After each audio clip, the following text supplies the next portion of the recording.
Hello guys, শুভ সন্ধ্যা। আর দেখো আজকে আমাদের মঙ্গলবারে একটু বিকালে ছুটির সময় পেয়েছি। কি বানিয়েছে দেখো, ঘুগনি। আর এটা কিসে করেছে জানো? উনুনে। আমাদের ঘরে উনুন আছে, আমার মা পেতে রেখেছিল, সেই উনুন এখনো চলছে।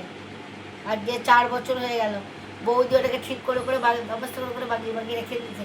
আর যে সেই উনুন আজকে আমাদের বিশাল কাজে লাগছে।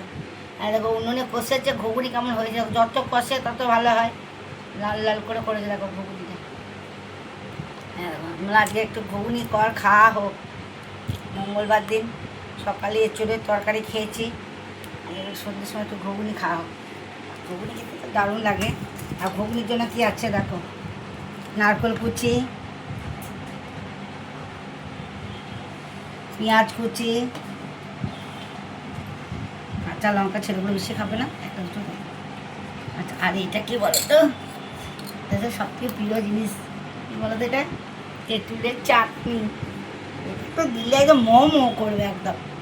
দেখো তেঁতুলের চাটনি। আর আমার তো দিতে দিতেই খেতে ইচ্ছে করছে, বিট নুন। এই হচ্ছে আজকে আমাদের ঘুগনি। কে কে ঘুগনি খেতে ভালোবাসো আমাকে জানিও। এটা আমার ছেলেটা বলো, কানাই ঘুগনিটা নিয়ে নে। এবার আমার ভাইপোটাও দিয়ে দিই, সবাইকে দিই একে একে। সন্ধ্যেবেলায় ঘুগনি সব খাবে, এখন 1 বাটি 2 বাটি করে খাবে। তারপরে সব খেতে ইচ্ছে হলে খাবে, রুটি করে দেবে, 2টো করে খাবে। আর যদি না খায় খাবে না। সবাইকে আমি সবারই একটা একটা করে বাড়ি। তোমাদের কতক্ষণ আর টাইম নেই। বাই।